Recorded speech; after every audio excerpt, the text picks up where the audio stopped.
All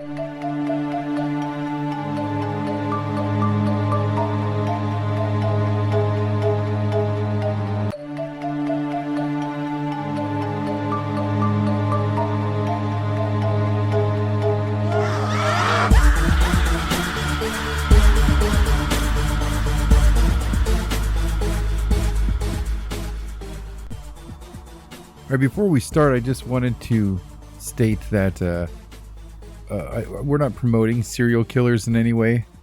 I've said before on the show that I studied them, but it wasn't like I walked around with Ted Bundy shirts on or anything like that. I don't think these people are cool.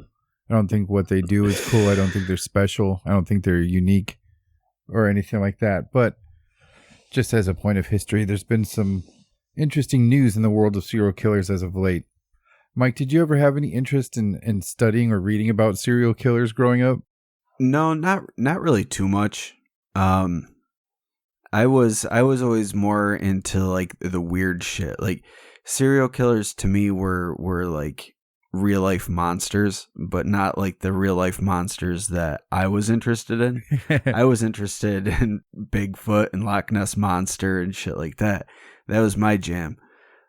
The serial killers never really drew me into the, I know there's a lot of people that are really into them and find them interesting and everything. But to me, anytime I've really started looking into serial killers, it just depresses me. Yeah, it is a depressing subject to read. I mean, of course it's interesting. There's the old adage from the 70s that 8 out of 10 of people are interested in murder.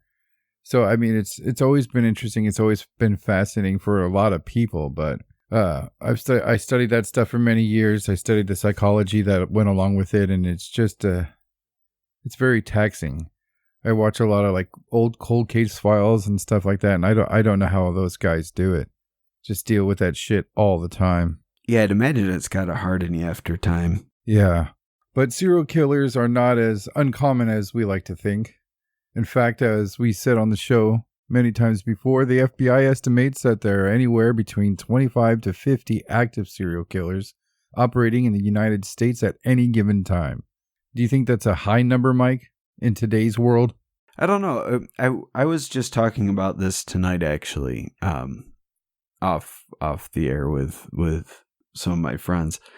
And you have to think the numbers that are being reported are just the ones that they know about, or the bodies that are found or that are reported missing. But think about all of the people that don't even have a record that could go missing, like homeless people or illegal immigrants, people involved with sex trafficking, or prostitutes, like people that don't have connections. Like maybe they're estranged from their family or they don't have any real friends left, or they got, involved with the wrong people or involved with drugs or they lost everything in gambling and or maybe it's just some mundane reason, but for whatever reason they're estranged from their family or they don't have any recourse. Like if they're an illegal immigrant and they don't have like a social security number and they don't have all the resources that a normal citizen would have. And if they go missing, who's to say really what happened to them without finding a body? Right. So you've got all these populations of people that could potentially be prey or used, as victims for some depraved weirdo. And those aren't even reported. We're just talking about the people that get reported, the kids that go missing, the sorority sister, all the ones that make good news. Right. I've always wondered when I hear that number, is that an average that they come up with after they capture or stop a bunch of serial killers? I mean, is the normal number that the average is like 200 and they work it down to 25 to 50? It's scary to think about. Yeah, and maybe there's like this crazy prolific killer out there that just every time he kills, he changes his MO. All his main goal is just to kill somebody. So sometimes he'll kill an old person. Sometimes he'll kill a college kid. Sometimes he'll kill a middle-aged dude coming home from business. Sometimes it's a homeless person. Sometimes it's a prostitute. Sometimes he uses a hammer. Sometimes a screwdriver. Sometimes he just shoots their face. Sometimes he chokes them. So it's like it's a different MO every time. So they think they would never connect him. He just goes from city to city killing people in different ways. And they attribute it all to like multiple killers. And it's just this one dude going on a killing spree throughout the country, murdering different people in different ways. That has happened. And funny enough, when it comes to stuff like that, I mean, we can use the Zodiac Killer as an example. His killings were completely at random, and he used a different weapon on a few different occasions, and they were able to link him to the crimes right away. But then you got people like Ed Kemper, who were able to do what they were doing for years, and just not get caught because they stuck to a mode of operation. They stuck to a plan. So I wonder. I don't think serial killers can really exist today without being insanely careful, almost like Dexter careful, just because the way DNA is now. Watching those old cold case or new detective shows, there's always shit that's shocking. Catching some guy for killing a family because of the spider web they found on his goddamn jacket. But I just don't think that in this day and age the perfect serial killer could exist. Or maybe that's just what he wants you to think. Yeah, exactly. He's got to be sticking to those vagrants, which is kind of relates to what we're going to talk about. But with so many serial killers around, supposedly, that leaves us with the question is, why don't we hear about them? And for this, I believe there are two palpable reasons. And reason one is that serial killers love that attention shit. I think the 70s showed law enforcement not to publish anything about serial killers. There's cases where they've tried to intimidate them, like the Zodiac, by making fun of them, and that just pisses them off and they kill more people. So I think it's a good idea to keep them out of the press. But the other reason, number two, is that death sells, but death is common. And this might need some explanation.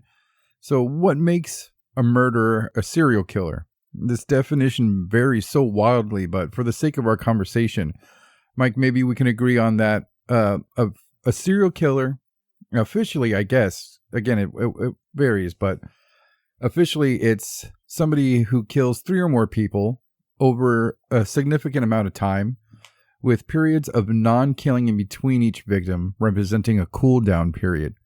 Now, there are some people who would say that it would need to be at random or completely unplanned with no thought going into it, but that would eliminate people like Dennis Rader and Ted Bundy, who are clearly serial killers. But we'll just go with that explanation for now.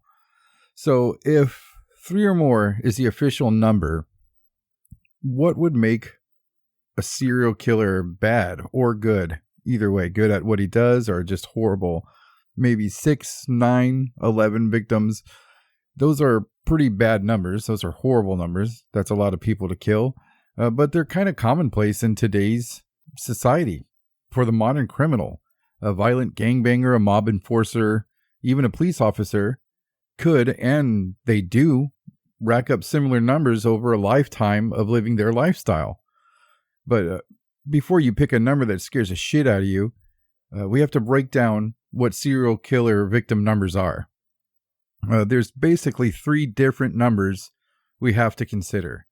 And one is the claimed number of victims, and that is self-explanatory, but it's the number that the killer says that they've reached. And then there's the suspected number, which is the number that law enforcement thinks the suspect is guilty of committing.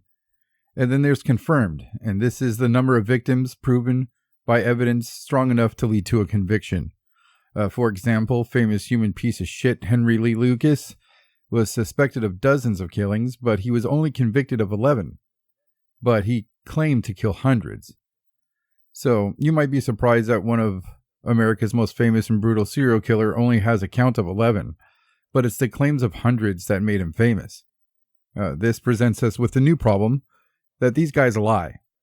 They lie to boost their numbers to be cool. They lie to drop their numbers to avoid the death penalty, and they lie about everything in between. We just can't go by what they claim. I love they lie to be cool. They do. Yeah, man. I mean, there's plenty of they've got to impress their other serial killer buddies. Like, oh, I didn't only kill 12 people. I killed 19 people. Fuck you. I killed 20.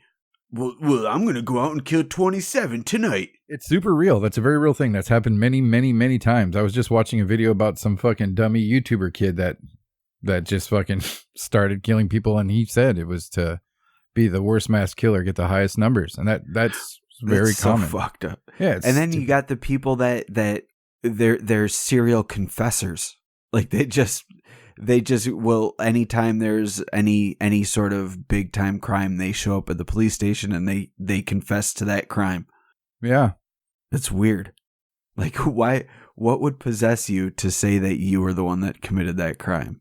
The case that we're going to talk about tonight is unprecedented, and there's a fourth number that we have to consider when we're talking about it, and that is the linked number. In this case, this is a number that law enforcement has evidence enough to confirm, but due to the sheer volume, they are still being processed, delaying an actual conviction.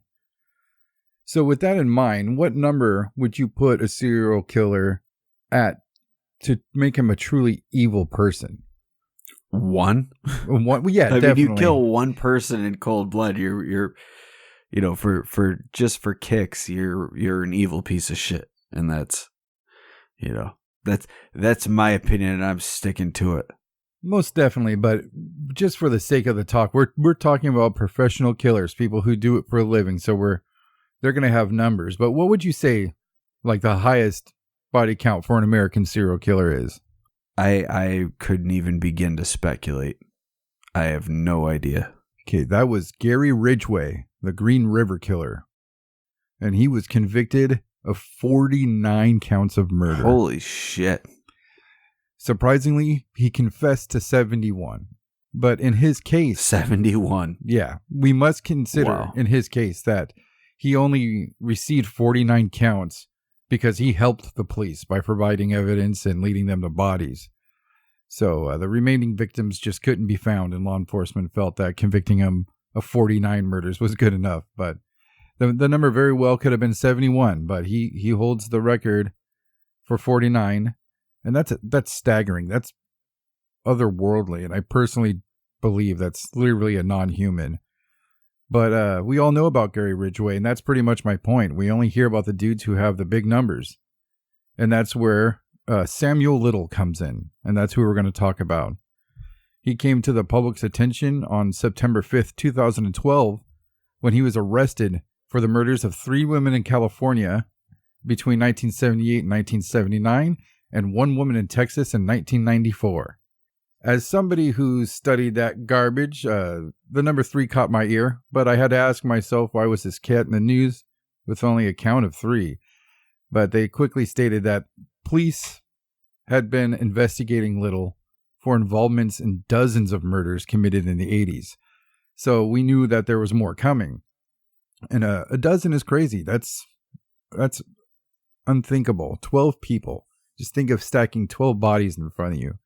It's hard to imagine, but we're talking about another Ted Bundy with a dozen, or another John Wayne Gacy. So it was going to get pretty crazy, but nothing was really said about it. That's because they were conducting investigations. 2 years later, they were able to pin 4 more murders on Little, and he was convicted of a total of 8 on September 25th, 2014. The prosecution had presented DNA test results as well as testimony from witnesses who were attacked by Little. 8 is a lot, and that's pretty scary. But 4 years later, in 2018, Little started confessing to other murders, which were confirmed by DNA details about missing person cases recalled by his photographic memory that is so precise, they have been able to link him to other murder cases by matching photos of missing women to sketches he draws of his victims. But before we get into the newest information on Sam Little, let's take a look at his criminal history and what we know about this dude so far. He was born in Reynolds, Georgia, in 1940.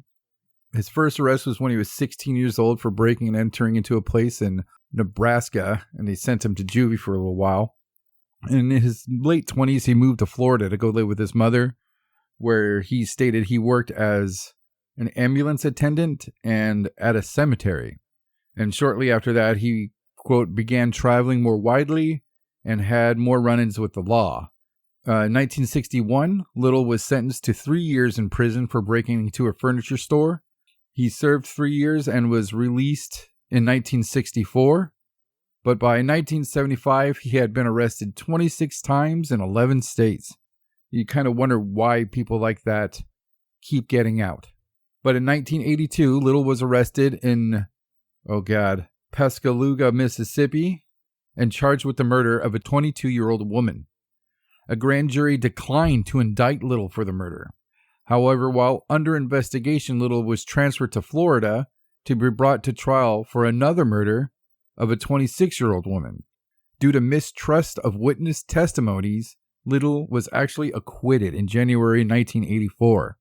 This guy's like a goddamn supervillain. He sure is. He's just like dodging the law left and right through wacky loopholes and knowing he's like, "You'll never take me alive, coppers." But this is why guys stick to like vagrants and crackheads and hookers and stuff like that. They're not seen as reliable witnesses. And that's what a lot of these women were, unfortunately. Prostitutes, vagrants, drug addicts. But they actually let this fucking guy go in 1984 after being accused of murdering 2 women. But shortly after this, Little moved to San Diego. In 1984, he was arrested for kidnapping, beating, and strangling a 22-year-old woman who thankfully survived. 1 month later, he was found by police in the backseat of his car with an unconscious woman, also beaten and strangled, in the same location as the attempted murder of the first girl. For this, he served 2.5 years. Upon his release in February 1987, he immediately moved to LA and continued killing people. He was arrested on September 5th in 2012 at a homeless shelter in Louisville, Kentucky, after authorities again used DNA to establish that he was involved with the murder of 4 other women. He was extradited back to LA, where he was charged on January 7th, 2013. So, I'm just going to update this story with the new numbers, with the numbers that we talked about before, with the claimed and all that shit. So far, he's got 8 convictions for murder. But as of the other day, a few days ago now, he's officially confirmed to be involved in 53. This involvement is such that authorities officially consider this his body count, surpassing Ridgway's shocking 49, making him the worst serial killer in U.S. history. So are they basing this number on confessions?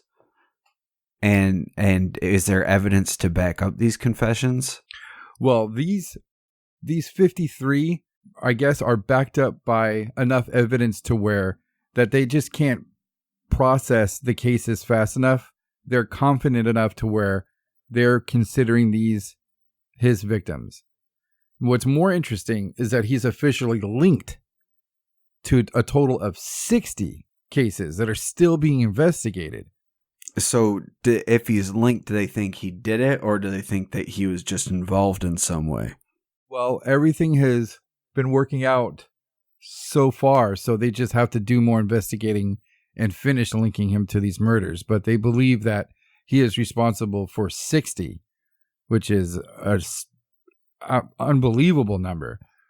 What's crazier than that he says he's killed a total of 93 women. And what's scary is that he hasn't lied yet. So if he's got a photographic memory and he's admitting to killing 93 women, why doesn't he supply the information to the police? He is, but they just can't keep up with it. Everything he's given them is turned out. He's let's take that in. That's 53 confirmed so far. They're considering it 53 confirmed. He allegedly murdered women across 19 states for over a quarter of a century, starting in 1970 and ending in 2005. So, I mean, I'll put the interview in the show notes for sure, but I can't wait for you to watch this, Mike. He is just a photographic memory. We all know what that is, but it's a lot. It's not as common as most people think. It's something that we've heard of, but it's not very common. And he is just, in this interview, he is able to recall shit just by a date. They'll say a date to him, a year. He'll go 1972. And he'll go, Mary, blue jeans, white tucked in polo shirt, ear length hair, blonde, blue eyes, clear skin, great figure. We went to this nightclub at this time on this day. We first got drinks. We danced for a while. One of her friends showed up. I danced with her. Her friend left with some other guy. She went with me. We parked next to some dumpster and smoked some crack. And I bashed her head in. I mean, it's that quick, that fast, that detailed of a murder that's 30 years old. That's crazy. And has he ever stated like why he did it? Was there like a reason behind it, or like did he have some sort of history, or was he just a dude that just liked to kill people? Well, I want you to watch this interview first because I got a bunch to say about that. But it just seems, I don't know, man. He's had 16 years old. He's breaking into places. That's a big jump. The fact that he worked at a cemetery and as an ambulance aide sticks out to me. There could have been some sort of fascination with death. But once you see him talk about these ladies, I mean, he calls them his fucking babies. He is not mad at them. He doesn't hate them. He speaks of them in a very high regard. He speaks of them appreciatively. It's very strange. That is very strange. Yes. It to me, it's to get to that number and to be as comfortable as he is with it. It's just somebody who's completely numb, who's made it normal for themselves. It's just normal, but to a degree that's unimaginable. It just seems like it was just something you do. And to get away with it for so long, like we're talking about back then, DNA wasn't what it was. It didn't hardly exist at that point in time. So it's a lot easier to get away with those types of things. But the interview says a lot. And I'm sure I haven't seen all the interviews. I don't know if all of them have been released to the public. He could be screaming about how hookers will cause the end of the world and hate them. I don't know. But he's a very polite man. He doesn't use curse words. He's 78 now. He's very, very polite. Matter of fact, but the recollection he has is staggering. It's weird to see. He knows everything about them. Everything. Body types, cadences. So it looks like Gary Ridgway is now the second most horrible serial killer and will be replaced. In your face, Gary. Try harder next time, you son of a bitch.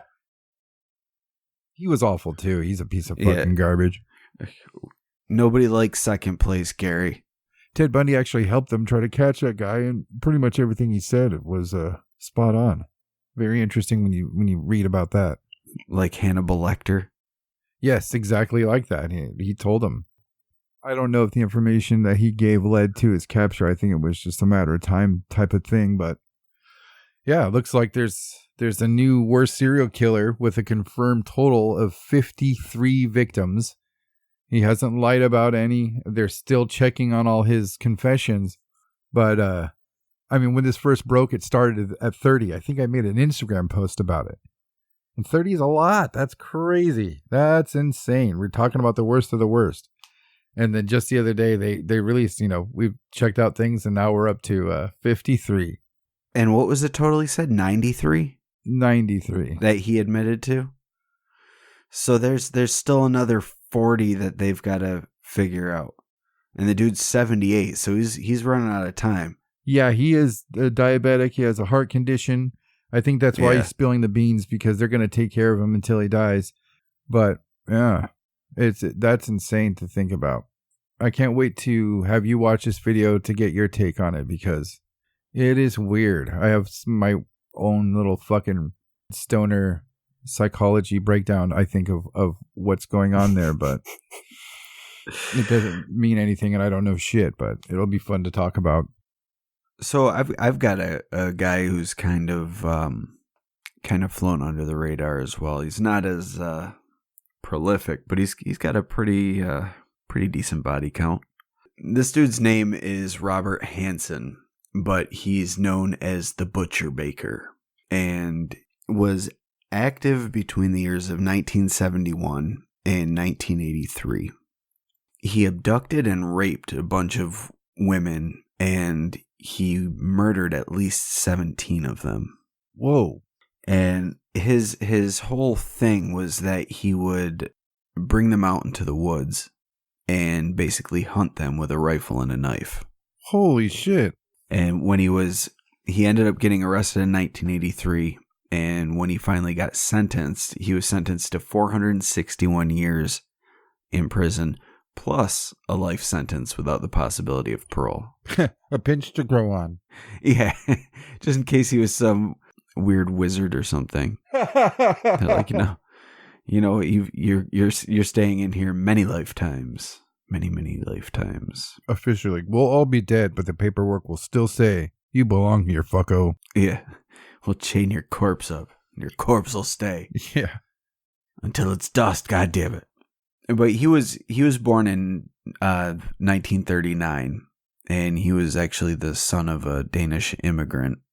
Standard story for a lot of these guys. When he was a kid, he was really shy and self-conscious. He apparently had a stutter when he was younger and really bad acne that left scars on his face even as an adult.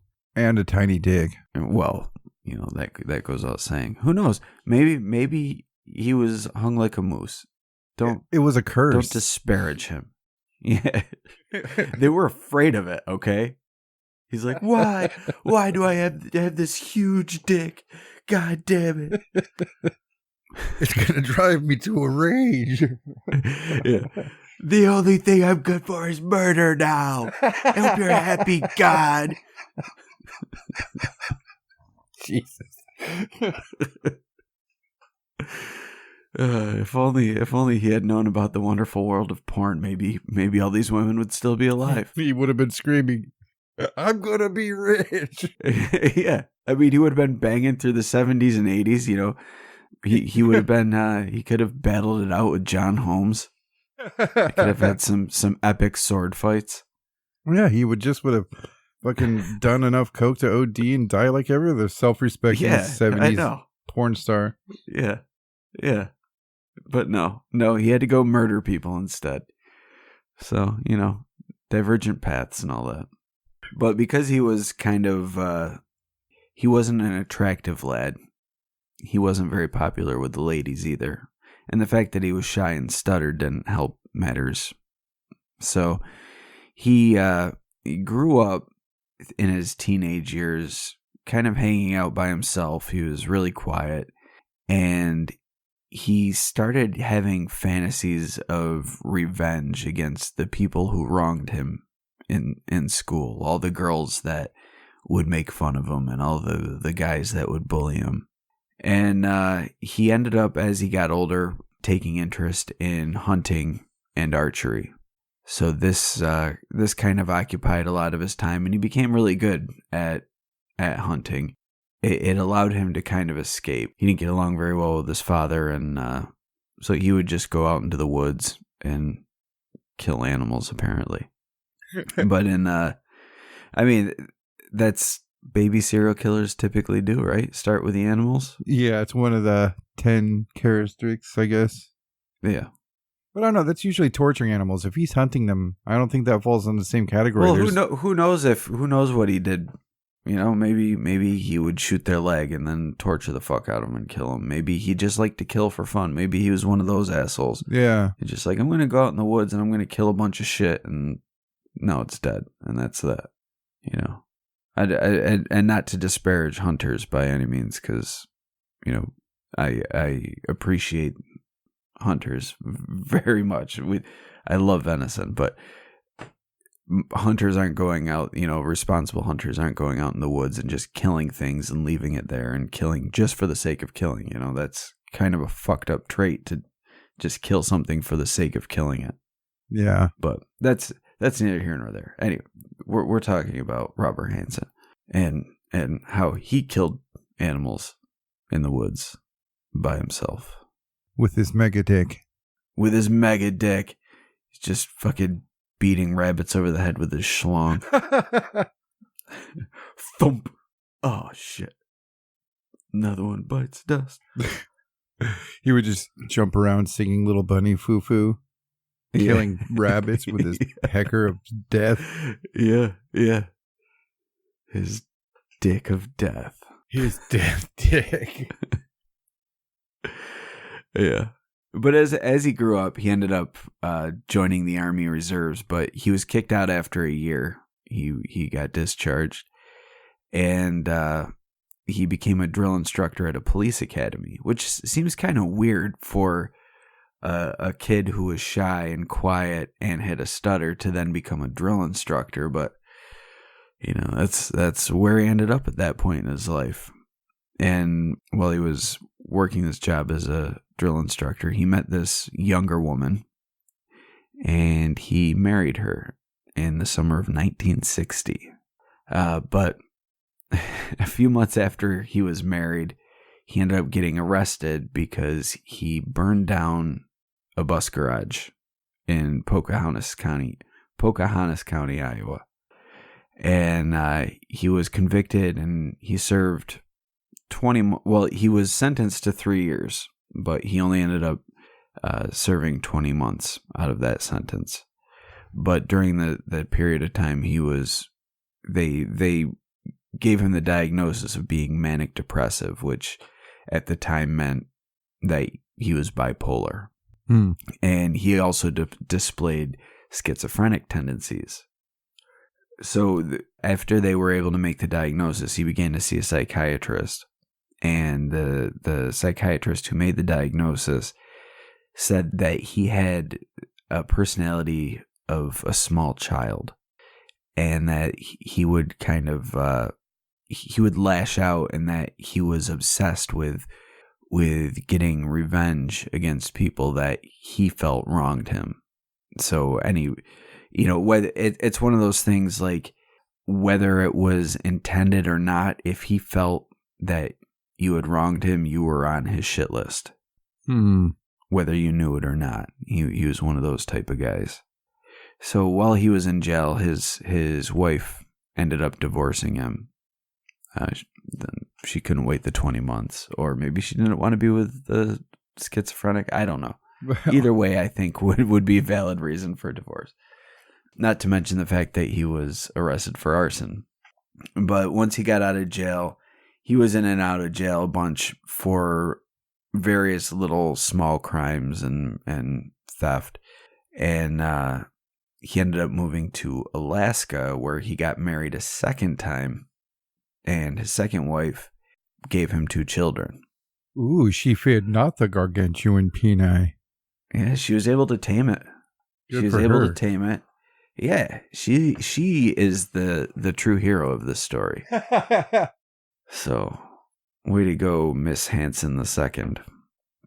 But while he was living in Alaska, he was apparently leading a normal life, and his neighbors all seemed to like him, and he continued his hunting in Anchorage. So he's probably hunting moose now with his moose dick. And they're like, "Hey, you've got a moose dick, I've got a moose dick," and then he shot him in the face. He's like, "Ha, now your moose dead, motherfucker." We're not friends because we share the same penis size. I am man. But while he was there, he apparently set a bunch of local hunting records. So he was very good at hunting. So he was leading this normal suburban Alaskan life with his wife and kids. And in 1972, ended up getting arrested again. And this time it was for assault. So while he was arrested, he served 6 months in prison and then got put on a work release program. A few years later, he gets arrested again. And this is kind of a similar story here. The dude's in and out of altercations with the law, but never enough to keep him away. Yeah. So a few years later, he gets arrested again for some more theft, and he tried to steal a chainsaw. So he got caught stealing the chainsaw. He pled guilty, and he was sentenced to 5 years in prison. Oh. And he was also required to receive psychiatric treatment. But eventually the Alaskan Supreme Court reduced his sentence, and he ended up getting let go with time served. I believe it was because of his mental condition that he was allowed to go. Because he had to undergo the psychiatric treatment. Now, as I mentioned before, he was active between 1971 and 1983. So during this whole period where he was arrested for assault and then arrested again for stealing a chainsaw, this was when he had actually started his career of kidnapping and raping and torturing and murdering women. And so he could have been, had they kept him for the 5 years, they could have saved some lives there. Wow. The attention started getting brought to him in 1983. There was a 17-year-old by the name of Cindy Paulson that he had kidnapped. He met her because he offered her $200 for oral sex. So he wanted her to tame the beast as well. I'd do it for $200. Well, I mean, you jerked off sharks for free, so. No, for our very lives. You're not supposed to mention that. Oh, yeah, I wasn't either. I apologize. I won't bring it up again. But anyway, she got into his car thinking that she was going to, take one for the team and get 200 bones. And he pulled a gun instead of his dick. So then he's like, hey, you're going to stay here. And he drove her to his home, and he kept her captive. He chained her by the neck to a post in the basement, and he kept her there captive, where he would torture and rape her, and then he would take a nap nearby while she was chained by the neck to a post in his basement. God damn. So after his nap, he grabbed her and threw her in his car, and they were heading towards Merrifield Airport. And he told her he was going to take her out to his cabin, which was this shack near Nick River. And you could only get there if you had a boat or a bush plane. He just so happened to have a bush plane. So he handcuffed her, threw her in the back seat, and had her crouched down.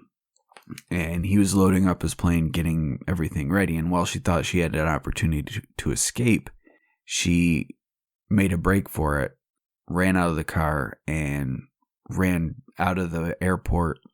This is one of those, like, I don't know if you've got any out there, but one of those, like, backwoods type airfields. Yeah, like, it's not like a commercial airport. Yeah, exactly.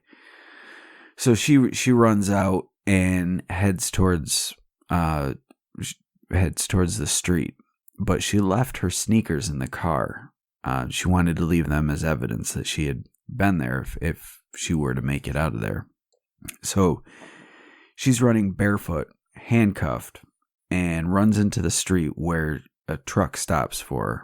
And she's picked up, and he drove her to this place called Mush Inn. And she got out, asked the clerk at the counter if she could call her boyfriend, who was at a nearby motel. So she called them, and the truck driver left because she was in public now. And by the time the police had come, because the truck driver ended up calling them, by the time they showed up, she had already left to go to the nearby motel where her boyfriend was. But by the time they got there, she was alone, and she was still handcuffed. So the police officers brought her in. I would imagine they helped her out of her handcuffs now and asked her questions about the guy that kidnapped her. So everything led to Robert Hanson. He was questioned by the police officers, and he claimed that Cindy was trying to bring him in and get him in trouble because she was trying to extort him, and he refused to give in to her demands. So as a result, she concocted this crazy story that he kidnapped and raped her and was going to take her on a plane and all that.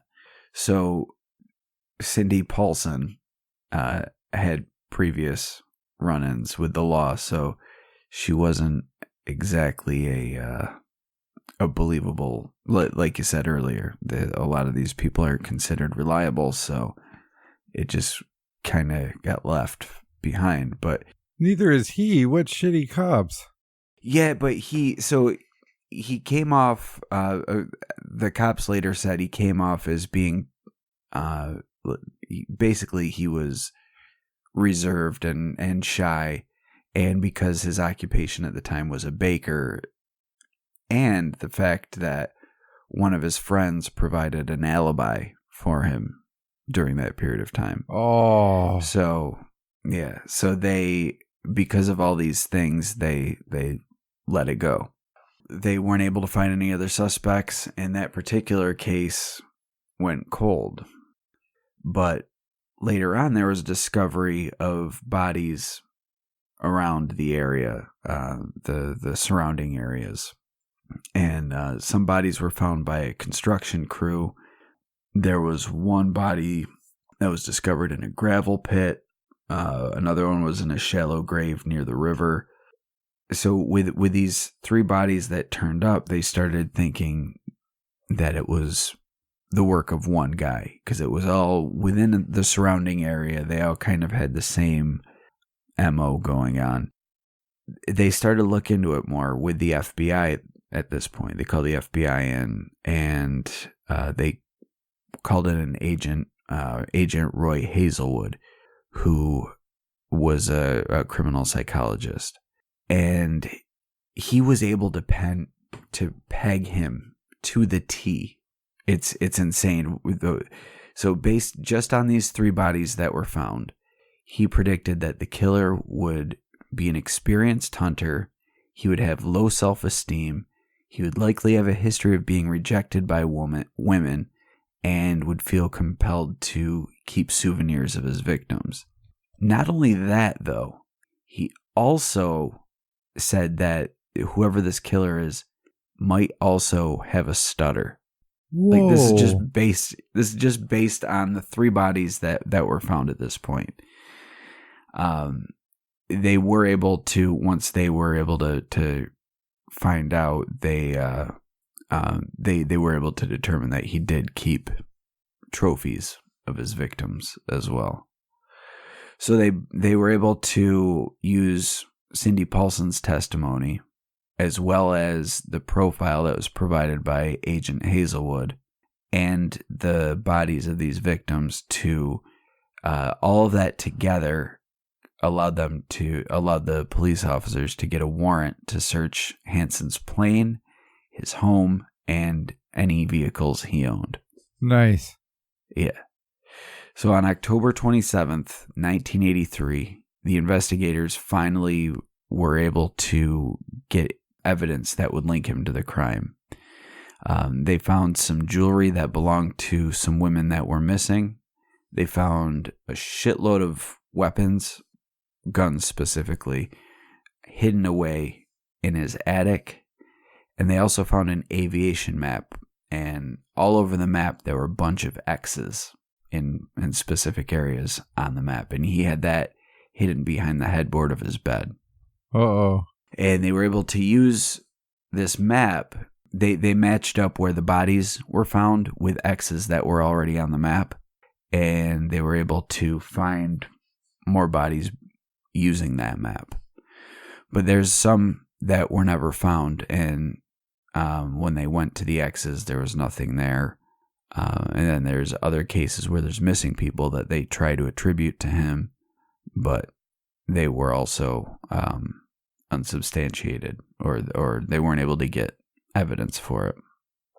So Hanson for a while denied that he was involved, but he was presented with the evidence that was found, and eventually he had no choice. He had to admit that it was him. So rather than just taking full responsibility, he tried to change it around, and he actually blamed these women that he killed and said it was their fault. What a psycho. Yeah. And he said when he first started out, he started out with women between the ages of 16 and 19. And they were just normal women, teenagers. Children, really. yeah. Yeah. And later he moved on to sex workers. So he started with young girls and then moved to prostitutes, and that's what did him in. They have attributed the rape and assault of over 30 women to him, and they're saying that he murdered at least 17 of them. Wow. So the assaults were separate from... But he's only admitted to a few of them. He's acknowledged some of them, but hasn't given a full confession. And then there's other that he denies. There was a couple, or there were three of the victims: Cecilia Van Zanten, Megan Emmerich, and Mary Thill. He denied all of them, but there were indications on his map where there was an X where a body was not found, but these 3 women are missing. Oh. So they're trying to tie those, because 2 of them were 17, one of them was 22, and they were in the area that he was operating. Okay. But in the end, even though there were 17 women they're attributing to him, he was only formally charged with 4 of them. So he was charged with murdering 4 women, and he was charged with kidnapping and raping Cindy Paulson. Oh, okay, good. I'm glad they got him on that. Yeah. So he also ended up getting, these are just like minor by comparison, but he was also charged with assault, kidnapping, weapon offenses, theft, and to top it all off, insurance fraud. The bastard. Yeah.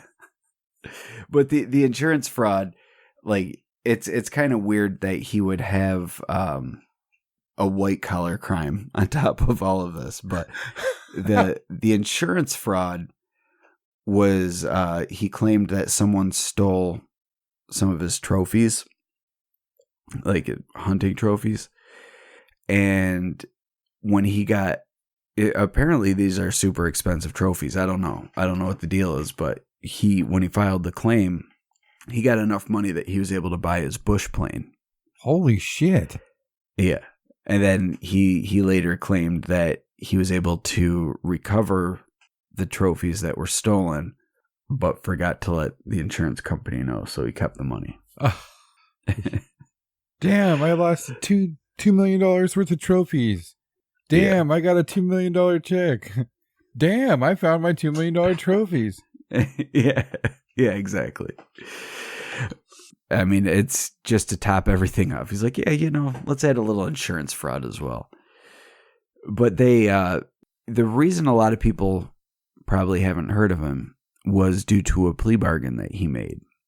So, as I mentioned before, he denied until the evidence was brought to him, the trophies and everything. But once they were able to run ballistics tests on bullets found at some of the crime scenes and the guns that Hanson owned, he decided to go and try to enter a plea bargain. Clearly, he wasn't getting out of this without staying in jail for life. But one of the conditions was that he would provide details about his other victims, but they would have to, if for some reason part of the terms was that he wanted to serve a sentence in a federal prison, but he wanted no publicity in the press at all.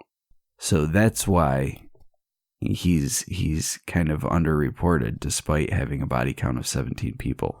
Wow. How weird is that they actually granted that for the guy? Yeah.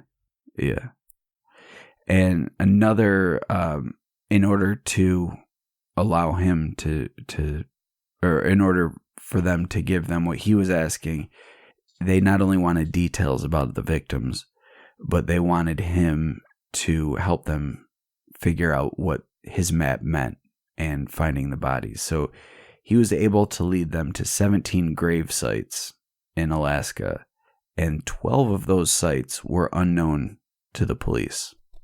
Oh. On his map, there were 3 marks that he would not give any information about. And these are, the law enforcement seems to think that these 3 are where the previously mentioned 3 victims are who they've never found.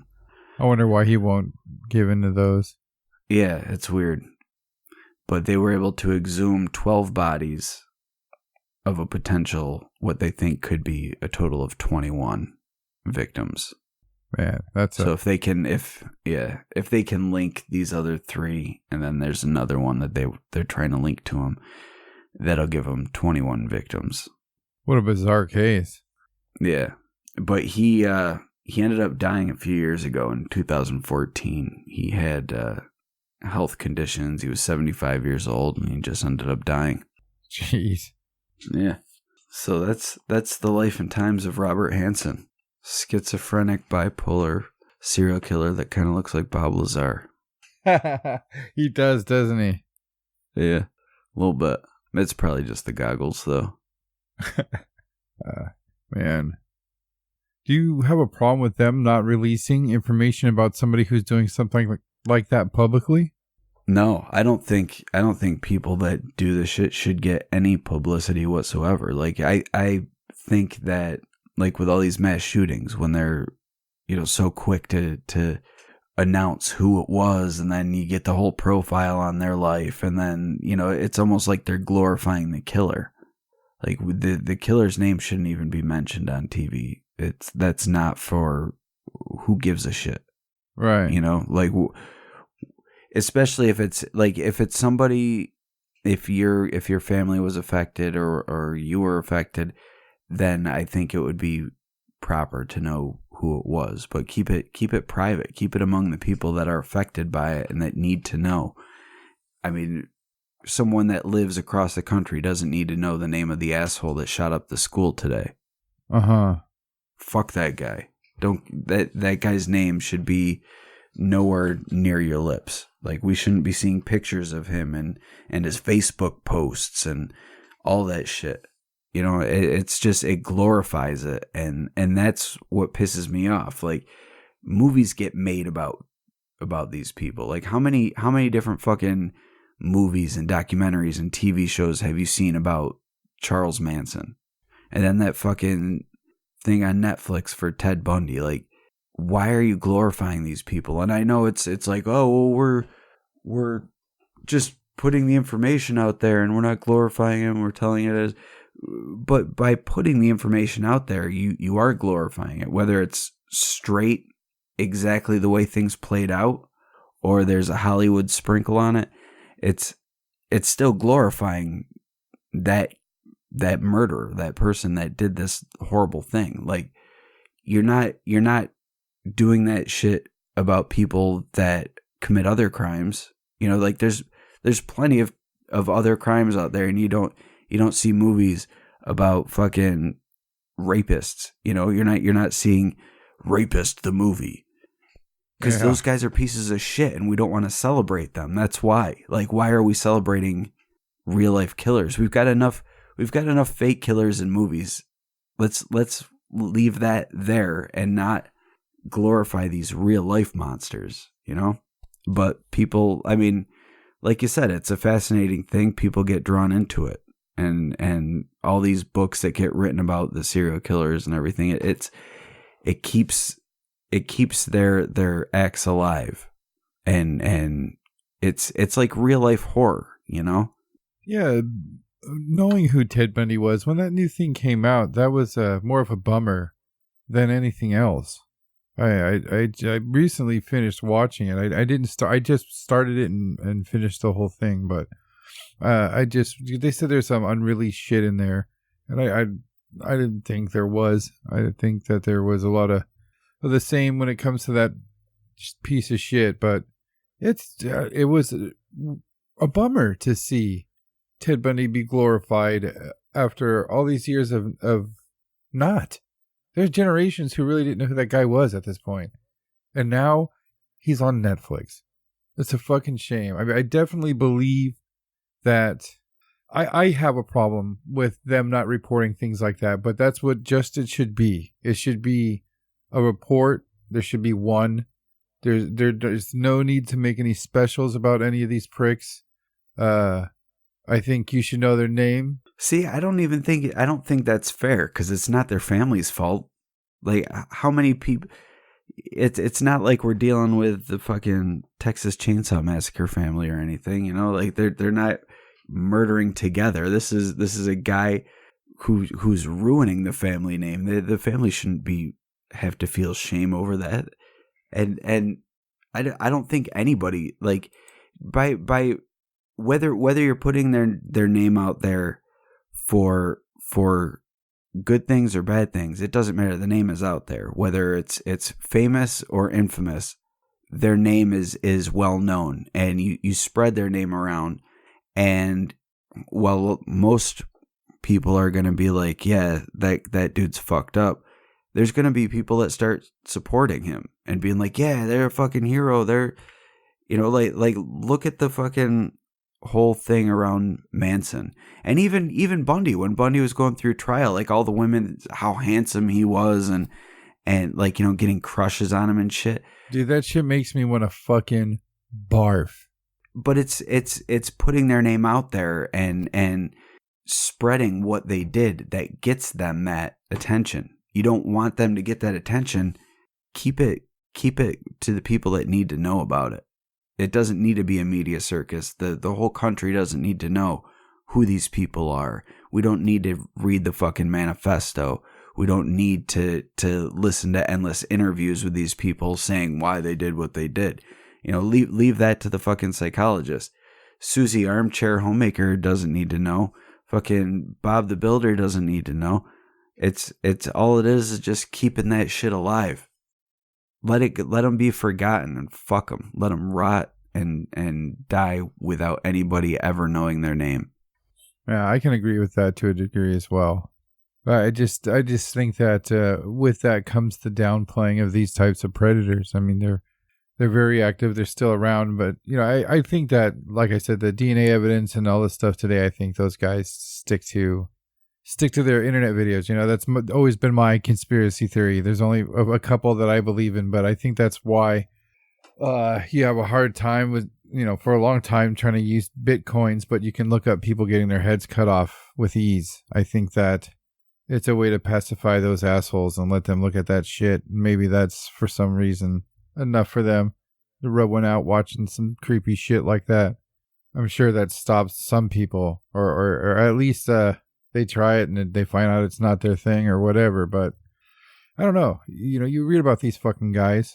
You read about all these fucking guys, and there's no way to really pin any explanation on why they become like that. We used to think that if you beat your kid, they're gonna repeat violence, but there's too many dudes like Dahmer who had a perfect fucking life, and it's just so sad.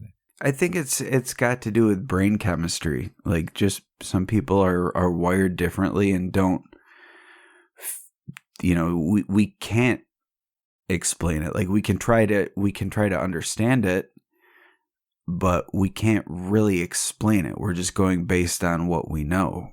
But I think a lot of it is like we're like trying to explain the way that like an animal feels or experiences life. You know, like we understand what their motivations might be, or why they act the way they act, but we can't really get in there, because it's a completely different thing than the way that we operate. Yeah, it's definitely hard to grasp and understand. But I mean, like, just like with Jeffrey Dahmer, I mean, that idiot was so scared of being gay that he would have sex with men and kill them instead of letting men that had sex with him exist. You know, Ted Bundy needed a subscription to a bondage website and maybe some cash for some dominatrix hookers. Ed Kemper needed a fucking hug. You know, and it's all their problem. I understand that. You don't get to kill people because you're sad or you don't feel loved or you're too scared to ask a chick. If you could slap her a couple times while you bang, you know, whatever your hang up is doesn't grant you to kill anybody. But it's just, that's what scared me about serial killers is if I had a magic genie, one of my wishes would be to be able to identify those people, give them some type of mark, you know, just to be able to further try to understand that. But you just can't. I mean, they come from perfect homes, broken homes, no homes, multiple homes. Maybe brain chemistry is it. Maybe it's just something fucked up. Or they're lizard people. Thank you for listening to the Whatcast. You can find us on Twitter, Instagram, Facebook, iTunes, and YouTube. Enjoy the podcast. Get yourself a Whatcast t-shirt or a sticker pack. Who was that dude on that one episode? Try the links in Homie's page. All this and more can be found at www.thewhatcasters.com. Thanks again for listening and have a great week.